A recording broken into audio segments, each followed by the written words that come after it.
নমস্কার বন্ধুরা, আমি সুব্রত আর আপনারা দেখছেন সুব্রতস গার্ডেন।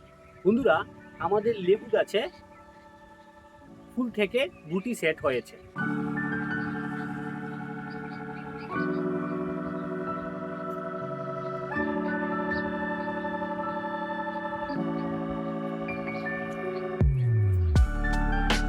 এবং এই গুটিগুলা ধীরে ধীরে বড় হচ্ছে। প্রায়ই দেখা যায় গুটিগুলা ঝরে যায়, বড় হওয়ার আগেই গুটিগুলা হলুদ হয়ে ঝরে যাচ্ছে। এর প্রধান কারণ হলো পুষ্টির অভাব। এই সময় আমাদের লেবু গাছে যদি সঠিক পরিমাণে পুষ্টি প্রদান না করতে পারি, তাহলে লেবু গাছের গুটিগুলা ঝরে যাবে এবং এই বছর এই লেবু গাছ থেকে আমরা কোনো ফলন আর পাবো না। লেবু গাছে কি ধরনের মিক্স ফার্টিলাইজার বলতে মিশ্র খাবার প্রয়োগ করব, তা নিয়ে আজকের এই ভিডিওতে আমরা স্টেপ বাই স্টেপ দেখব কি কি খাবার প্রয়োগ করব, কতটুকু প্রয়োগ করব এবং কোন কোন গাছে প্রয়োগ করব। তাহলে চলুন বন্ধুরা, শুরু করা যাক আজকের এই ভিডিওটি। বন্ধুরা, লেবু গাছে যখন গুটি আসে তখন লেবু গাছের অতিরিক্ত পুষ্টির দরকার হয়। তখন গাছের প্রধান খাবার এনপিকের প্রয়োজন হয়। এনপিকে মানে নাইট্রোজেন, ফসফরাস, পটাশ। নাইট্রোজেন গাছের বৃদ্ধি ঘটায়, ফসফরাস গুটি শক্ত করতে সাহায্য করে, আর পটাশ ফল বড় ও মিষ্টি করতে সাহায্য করে। যদি এই সময়ে পুষ্টি না দেওয়া হয়, তাহলে 1 নাম্বার গুটি ঝরে যেতে পারে, 2 নাম্বার ফল ছোটো থাকতে পারে, আর 3 নাম্বার গাছ দুর্বল হয়ে যেতে পারে। এখন আসি বন্ধুরা, গাছের প্রধান খাবার মিশ্র খাবার। এটি আমার বাড়িতে তৈরি একটি মিশ্র খাবারের উপাদান। এর মধ্যে রয়েছে শিংকুচি, হাড়গুঁড়ো, নিমখোল, বাদাম খোল, সরিষার খোল, পুরনো চালের গুঁড়ো এবং পুরনো গোবর। এই সবগুলিকে একসঙ্গে মিশিয়ে আমি বস্তাবন্দি করে রেখে দিই 1 থেকে 2 মাসের জন্য, এবং মাসে 2 থেকে 3 মাস পর পর আমি এইগুলা গাছের গুঁড়িতে প্রয়োগ করে থাকি।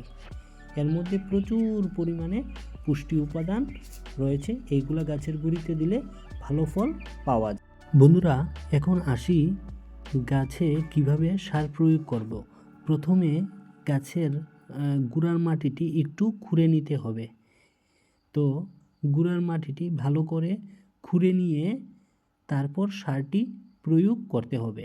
এখান থেকে কিছু মাটি আলাদা করে নিতে হবে, যাতে, আর পাশাপাশি লক্ষ্য রাখতে হবে গাছের গুঁড়িতে যাতে কোনো ধরনের আগাছা জমে না থাকে। সেই আগাছা বা পাতা টাতাগুলাকে একটু সরিয়ে নিতে হবে।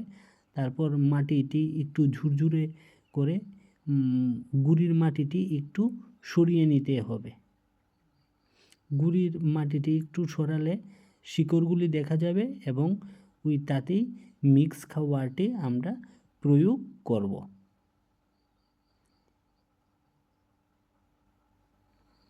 তো বন্ধুরা, মাটিটি সরানো শেষ হয়ে গেছে। এবার আমাদের তৈরি যে মিক্স খাবারটি রয়েছে, এই মিক্স খাবারটি আমরা গাছের গুঁড়ির মধ্যে প্রয়োগ করে দেব। এই গাছটির জন্য আমরা ঠিক 200 থেকে 300 গ্রামের মতো মিক্স খাবারটি গাছের গুঁড়ির মধ্যে দিয়ে দেব। আমার হাতে যে ডিবিটি রয়েছে, এটি 200 গ্রামের একটি ডিবি। এখানে দেখুন 1 ডিবি নিয়ে নিলাম, নিয়ে গাছের চারিদিকে সুন্দরভাবে দিয়ে দিলাম।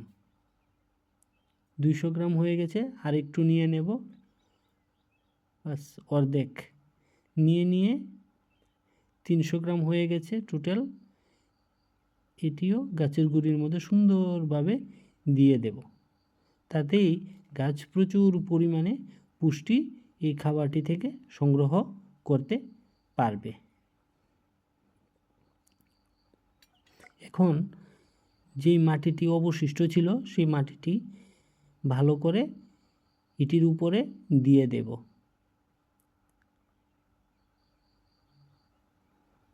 তাতেই বন্ধুরা গাছ প্রচুর পরিমাণে পুষ্টি সংগ্রহ করতে পারবে। মিক্স খাবারটি প্রয়োগ করে গাছের গুঁড়ির মধ্যে কিছু জলও দিয়ে দেব, যাতে গুঁড়ির মাটিটি একটু আর্দ্র থাকে এবং ভেজা ভেজাও থাকে। বন্ধুরা, অতিরিক্ত গুরুত্বপূর্ণ কিছু টিপস।